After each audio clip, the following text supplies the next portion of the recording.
Et à cause de leurs paroles, nous avons vraiment tué le Christ Jésus, fils de Marie, le messager d'Allah. Or, ils ne l'ont ni tué ni crucifié, mais ce n'était qu'un faux semblant. Et ceux qui ont discuté sur son sujet sont vraiment dans l'incertitude. Ils n'en ont aucune connaissance certaine.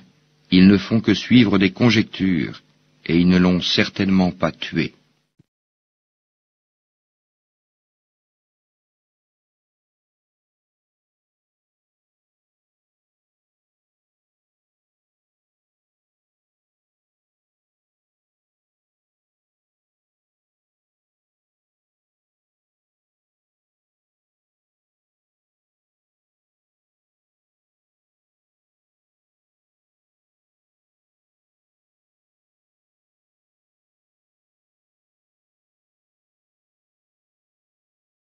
Enfin, tu dis, les évangiles ne contredisent pas le Coran. Je te dis, j'ai aucune objection avec la version évangélique historique vis-à-vis du Coran. Ça veut dire quoi? Ça veut dire que pour moi, et je l'ai dit 100 fois, que Jésus, il a été mort, crucifié, ressuscité, élevé à la droite de Dieu. Que Jésus, il a été mort, crucifié, ressuscité, élevé à la droite de Dieu. Pour moi, il n'y a aucune contrevenance à la version évangélique vis-à-vis du Coran. C'est juste qu'on a donné une interprétation, une lecture qui ne convient pas à cette chose-là. Alors pourquoi? C'est-à-dire, pourquoi ils ont appliqué? En fait, ils ont lu. C'est pour ça, en fait, je voulais. Ils ont lu le verset à la lumière, parce qu'en fait, on n'a pas de tradition prophétique, à la lumière des infos que leur ont rapporté la génération des salafs. Oui. C'est pour ça que je prends Tabari. Tabari, c'est ce qu'on appelle le shir des mufassirin. En gros, c'est le top du top chez les exégètes. C'est le meilleur, mais voilà. Et c'est un des premiers réels qui a fait un truc énorme. Son avis, il te le donne. Il te dit, moi je pense que, par rapport à 457, c'est l'avis de Wahb ibn Munabbih qui est le bon. Tu vois, donc on voit que son avis est déterminé non pas sur le verset coranique, il est déterminé sur ce qu'ont rapporté les autres.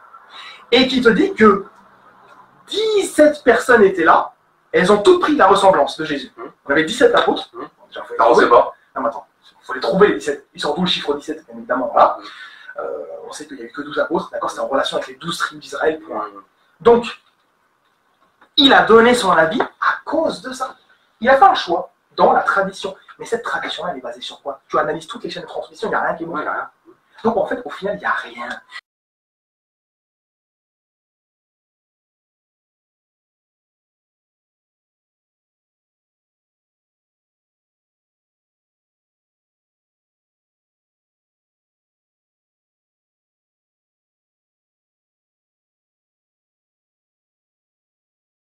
En gros, voilà pourquoi j'en suis arrivé à cette conclusion-là.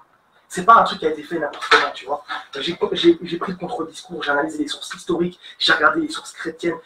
Il faut se poser la question, comment ça se fait que tous les historiens au monde, sauf les mythicistes, sont tous d'accord que Jésus est mort. Juifs, hein. Même les historiens juifs, à part des mythicistes, qui sont spécialistes du Nouveau Testament et des sources historiques, Jésus est mort. Les agnostiques, même Bartherman, par exemple, il dit que Jésus est mort. Les athées, les chrétiens, il n'y a que les musulmans qui se mettent en porte-à-faux à cause d'une lecture. Et cette lecture-là, elle a été remise en cause par les savants, enfin, les prédicateurs interreligieux. Ils ont innové, façon de parler, par rapport à la tradition qui était annoncée. Ils vont même à contre-courant, selon la lecture de certains.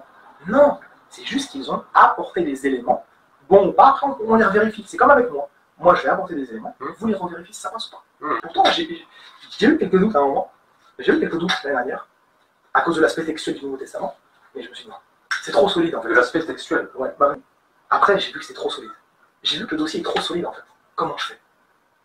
Tu vois? Donc, comment ça se fait que je dis la majorité des historiens, ou une quasi-totalité des historiens, des chercheurs, qui sont des spécialistes de tous bords confondus, ils sont d'accord que Jésus est mort. C'est un dossier à réouvrir. Ne m'en voulez pas pour la position de la crucifixion. On l'expliquera, Inch'Allah. Allez. Merci.